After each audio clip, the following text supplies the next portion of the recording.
Lauren the Storyteller. Oui, bonsoir tout le monde, c'est Lorraine. C'est pas comme si vous étiez sur mon podcast, mais bon. Alors en fait, je voulais parler du format long versus le format court et les impératifs de « mais pourquoi le radiateur pète comme ça ? Oh, j'essaie d'enregistrer. » Bon bref. Ouais, je voulais parler du format court et du format long dans le sens où... j'espère que ça vous dérange pas trop, je suis désolée, mais j'ai vraiment froid en fait. Et c'est un radiateur à l'huile, oui, je sais. Dans le sens où... comment expliquer en fait ? Alors je sais qu'il y a les impératifs de l'algorithme et que chacun essaie d'avoir son audience, qu'on est dans l'ère du personal branding et je veux dire moi aussi j'en fais les frais. D'ailleurs je suis vraiment fatiguée des réseaux sociaux. Faudrait que... D'ailleurs est-ce que je peux dire que c'est un épisode qui s'appellerait fatigue des réseaux sociaux ? Je sais pas. Ce que j'essaie de dire en fait c'est que j'ai remarqué un truc, c'est que autant on nous abreuve de formats courts parce que forcément l'algorithme, que c'est l'avenir et que si, ça, mais je me rends compte d'un truc qui me gêne personnellement, c'est que je ne me rappelle jamais ni du nom des créateurs qui sont spécialisés dans les formats courts, ni même de leur personnalité, dans le sens où je parle pas de leur personnalité devant la caméra. Je parle voilà, des traits de caractère, de leur vie perso. Et en fait, ce que je trouve intéressant, c'est que pour des gens qui passent leur temps à faire peut-être plusieurs vidéos courtes par jour, à te montrer peut-être, je sais pas, leurs copains, leur chambre, leur vie, leurs trucs, je me rappelle de rien. Parce qu'en fait, c'est tellement court, ça passe tellement vite que j'ai pas le temps d'absorber les informations, premièrement. Deuxièmement, je me rappelle jamais de leur nom. Il y a une fille, par exemple, justement, je connais pas son nom, qui est qui est influenceuse maquillage. Et c'est une fille indienne d'ailleurs, et elle fait souvent des maquillages qu'elle appelle brown girl friendly. Je peux pas vous dire son nom, je la vois tous les jours depuis peut-être un an, hein. Je peux pas vous dire son nom, je sais pas où elle habite, je sais pas ce qu'elle fait dans la vie, je sais pas ce qu'elle a étudié. Et vous allez me dire, oui, bah t'as qu'à aller chercher les informations si ça t'intéresse. Le problème, c'est pas ça.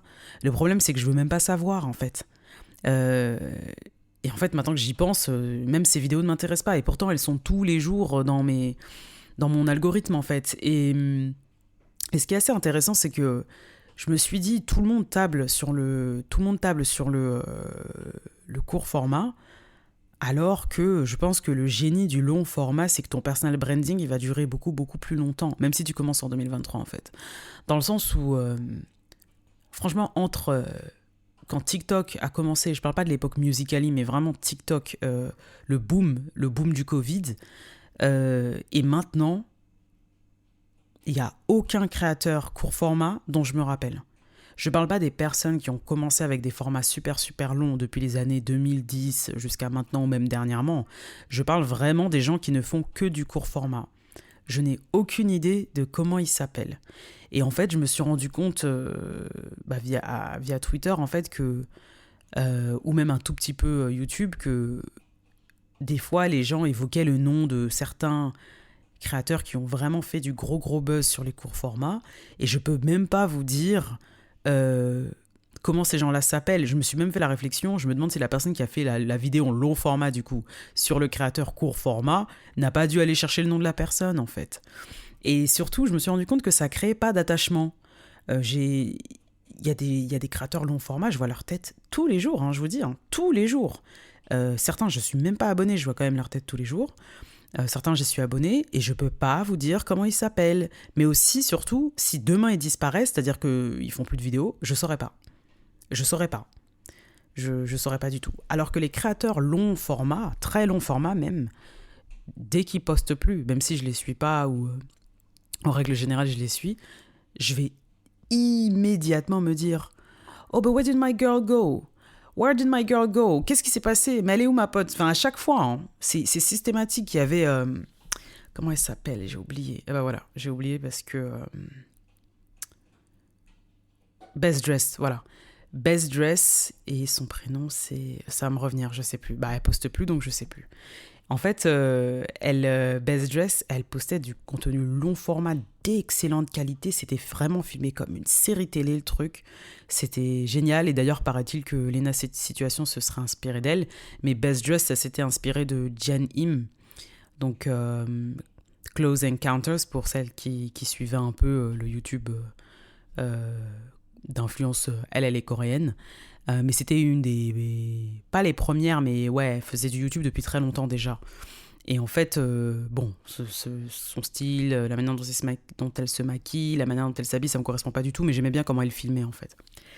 Et en fait, Best Dress, une fois qu'elle a arrêté de poster, tout le monde a remarqué. Tout le monde a remarqué parce que son contenu était incroyable en fait. Et ça fait des années et les gens se demandent encore quand est-ce qu'elle va revenir. Alors que les créateurs court format, je vous assure que ils sont, pour moi, hein, peut-être que je me trompe, ils n'ont aucun avenir. Dans le sens où, à moins qu'ils fassent un tour de force, un peu comme Kabila, Charlie, comment elle s'appelle, D'Amelio, enfin vous voyez de qui je parle, la première TikTokeuse là, et qui font un transfert de TikTok vers le mannequinat ou ce genre de choses. Et on parle des plus gros créateurs de la plateforme. Tous les gens qui sont en dessous, mais quand je dis en dessous, je parle vraiment de mid-range, pour moi, on se souviendra pas d'eux en fait. Et vous allez me dire, je pense pas que le but des gens c'est qu'on se souvienne d'eux, mais je me suis quand même dit, t'as plus intérêt à ce qu'on se souvienne de toi si ton but sur les plateformes, c'est de gagner de l'argent. Si ton but, c'est ça, t'as plus intérêt à ce qu'on se souvienne de toi. Mais pour moi, les créateurs long format, je pense que vu qu'à la base, leur but, c'était pas de l'argent, mais c'était d'explorer une passion, il y avait beaucoup plus d'engagement, d'énergie, de drive, de créativité, de recherche de créativité, Et ça, je trouve pas que ça se perd, justement, je trouve que ça se cultive super, super bien sur YouTube, même si ça s'est vachement professionnalisé. Mais en fait, ça me dérange à quel point l'algorithme pousse pour les courts formats. Il y a même des fois, et ça, je trouve ça super pénible, où je pense que c'est fait exprès, je pense que c'est une tactique pour qu'on rejoue la vidéo plusieurs fois, où ils vont donner des conseils pour, j'en sais rien, comment faire parfaitement ta base fond de teint, comment, je sais pas, démonter les pneus de ta voiture, j'en sais rien. Et ils vont être debout pendant, 5 secondes, et puis, pendant une nanoseconde, ils vont mettre la liste des choses qui doivent être faites pour avoir le résultat que tu veux, selon l'intitulé ou le thème de la vidéo. C'est tellement rapide, j'ai jamais le temps de lire. Alors je sais pas si c'est parce que c'est la fin de la journée, je suis fatiguée, j'en sais rien, mais j'ai jamais le temps de lire.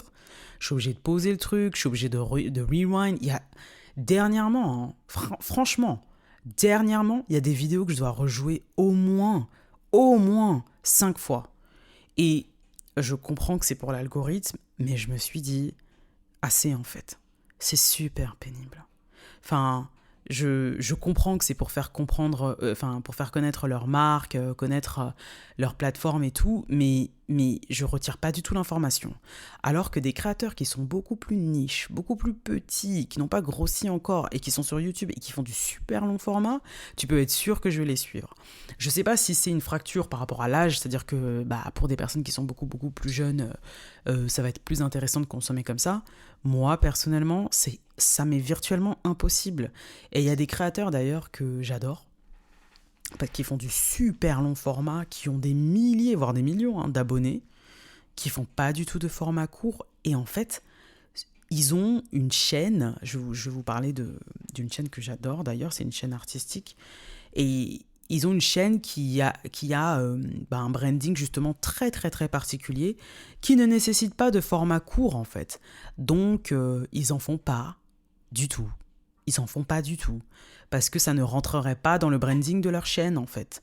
Et ça m'attriste un peu de me dire qu'on soit rendu comme ça au désirata de l'algorithme, parce que, je veux dire, même moi, sur mes réseaux, j'ai compris qu'il fallait faire des reels, il fallait faire des trucs. Je suis désolée, avant, je postais, je me rappelle, des jolis... enfin, c'est tout à fait subjectif, mais des vidéos, je sais pas, des photos, pardon, excusez-moi, des photos super méga photoshopées, je sais pas, de mes baskets à l'époque, du paysage parisien sur Instagram, sans me poser de questions. en fait, de savoir combien de likes je vais avoir. Alors que maintenant, comme je sais que j'essaie de faire grossir ma plateforme, mon podcast, qu'on découvre mon art et ce genre de choses, bah forcément, c'est devenu super, super important. Et si ce n'était que ça, si ce n'était que les artistes, c'est aussi pour des gens qui font des choses beaucoup plus simples, qui ont des petits business, en fait. Toutes les... en anglais, on dit service workers, mais toutes les personnes qui font les cils, les lash tech, les nails, les ongles, l'onglerie et tout, même les cheveux. T'es obligé de faire tout ça. T'es obligé de prendre des photos. T'es obligé. Tu peux plus être caché dans ton coin et personne ne sait que tu existes. C'est impossible, quoi. Et pour en venir aux artistes, sur le contenu court format, long format, c'est super éreintant, en fait. Déjà, tu dois créer la musique. Et où tu dois, dans mon cas les deux, peindre, dessiner, enfin créer de l'art visuel. Voilà. Ensuite, il faut que tu fasses la pub de ça. Avant, tu postais juste une photo. Voilà, déjà, il faut la prendre, la photo. Maintenant, il faut que que la photo elle soit belle, il faut qu'il y ait la bonne lumière, il faut que il faut qu'il y ait un thème, il faut que ceci. En plus, il faut venir avec une légende, mais pas une petite légende, c'est pas juste 1.3 hashtag comme à l'époque, non. Il faut venir avec un long texte en expliquant ci, en expliquant ça. Et personnellement, moi, je préfère, parce que j'ai toujours aimé écrire et que j'ai toujours eu des blogs, donc aucun souci avec ça. Mais quand même, c'est pas tout le monde qui aime ça et qui peut faire ça. Maintenant, il faut faire des vidéos. Donc, faut monter, faut montrer faut faire des trucs stylés en plus. Et si t'as de la chance, ça va un peu buzzer. Parce que, je vais pas vous mentir non plus, le nombre de pages Instagram et TikTok aussi que j'ai suivies parce que j'ai vu une vidéo super intéressante, hyper colorée, et que waouh, c'est joli, ça brille, ça m'a donné envie de follow la personne. Bah oui, du coup, les gens se rendent compte que ça fonctionne. Oui, ça fonctionne. Et c'est malheureux parce que t'es obligé de créer du contenu pour faire la pub de ton art, en fait. Et les gens disent, oui, j'avais vu, il y a une vidéo TikTok hyper virale d'une personne qui est en train d'expliquer ça, à quel point c'est embarrassant de devoir faire la pub de sa... Enfin, de faire la pub de sa musique et de forcer les gens à écouter sa musique. Parallèlement, je sais que dans le passé, les gens ont aussi dû faire avec les moyens du bord, c'est-à-dire prendre sa guitare, s'asseoir devant le supermarché comme Tracy Chapman, ou aller dans un stand, avoir son stand, vendre ses prints si t'es artiste, voire les donner gratuitement comme Basquiat à son époque apparemment. Et que, bah oui, forcément, c'est très... Moi, je dirais pas que c'est humiliant, je dirais que oui, il faut être extrêmement humble, en fait, parce que autrement, aïe, ton ego est un peu frappé, mais bon, voilà. Et donnez-moi votre avis sur la différence court format, long format, dans le sens où est-ce que vous pensez que les créateurs long format ont un avantage sur les créateurs court format. Parce que j'ai eu un tilt ce matin où je me suis dit, même une vidéo que tu as vue de quelqu'un que tu apprécies, tu seras incapable de retrouver la vidéo parce que tu te rappelles jamais de leur prénom. Et même les artistes, c'est ça qui est assez intéressant personnellement, que j'ai suivi sur TikTok, Insta, en règle générale, ils ont une chaîne YouTube. Grâce à un reel, je me rappelle jamais de leur prénom. Jamais. Alors que les artistes que j'ai trouvés sur YouTube, l'artiste dont je parlais tout à l'heure, c'est Père Fleur, donc P-E-A-R Fleur, F-L-E-U-R. J'adore ces vidéos. J'adore l'ambiance de ces vidéos, pour être plus honnête avec vous. Je crois qu'elle a à peine, je pense pas qu'elle ait TikTok, ou je crois qu'elle a TikTok mais vite fait, je crois qu'elle a à peine Insta. Et son contenu super long format fonctionne de manière incroyable, sur moi en tout cas. Et typiquement, par exemple, elle fait du bookmaking, donc elle relit des bouquins, elle fait du reliage de livres, elle fait du scrapbooking, enfin, elle fait plein de trucs comme ça. Il me semble que je l'ai découvert sur Insta, c'est vrai, mais ensuite, je suis devenue accro à son contenu long format, et c'est l'unique raison pour laquelle je me rappelle de son nom. L'escargot papier, voilà, si vous voulez aller voir. Mais c'est parce qu'à un moment, je suis passée sur le long format et je suis restée sur le long format. Mais les personnes qui font, surtout dans le maquillage, qui font uniquement du contenu court format, ouais, cool, ils ont une super grosse audience, mais je peux pas vous dire comment ils s'appellent. Moi, perso. Donc dites-moi si vous, c'est le cas aussi, et comme ça, on pourra avoir une discussion dessus. Et si vous avez, si vous êtes prospectiviste, comme on dit, et que vous pensez dans quelle direction ça va aller dans le futur, le contenu court format, long format, et si vous pensez que l'association des deux, c'est le combo gagnant. Parce que pour le coup, je vous dis, hein, les créateurs que je suis, qui ont une audience super engagée, et qui, malgré ça, n'ont pas TikTok, n'ont pas Insta, mais que YouTube, ils s'en sortent super bien. Hein. Perfleur, elle a plus d'1 million d'abonnés. Hein. On connaît pas sa tête, la meuf. On connaît pas sa tête. Mais elle fait des vidéos incroyables qui prennent, excusez-moi, un temps de fou. Ça se voit. Mais qui lui rapportent en termes d'audience, en termes d'exposition, en termes de plein de choses. Il y a aussi... comment elle s'appelle ? Je l'aime trop en plus. Maggie, je crois, ou Maddy. Je vais retrouver son nom, je vais vous dire. Ça fait super longtemps que je l'ai pas suivi. J'ai pas regardé ses vidéos, mais c'est une artiste qui est métisse. Ah, Minnie Smalls, voilà. Mais vous voyez, c'est exactement ce que je vous dis en fait. Des gens, je pense que ça va faire 2 ans que j'ai pas regardé sa chaîne, mais il y a un moment où le nom, il est là, il revient. Aucun des créateurs court format. Et je vous dis, hein, il y a une fille, ça fait 1 an, il y a d'autres, ça fait 2 ans. Je les vois tous les jours. Je sais pas, je peux pas vous dire comment ils s'appellent du tout. Parce que ça va trop vite. Ça va trop vite. Voilà. Bien, merci de m'avoir écouté. Et puis, n'hésitez pas à me suivre sur mes réseaux sociaux. TE2LEMLOREN. Bisous.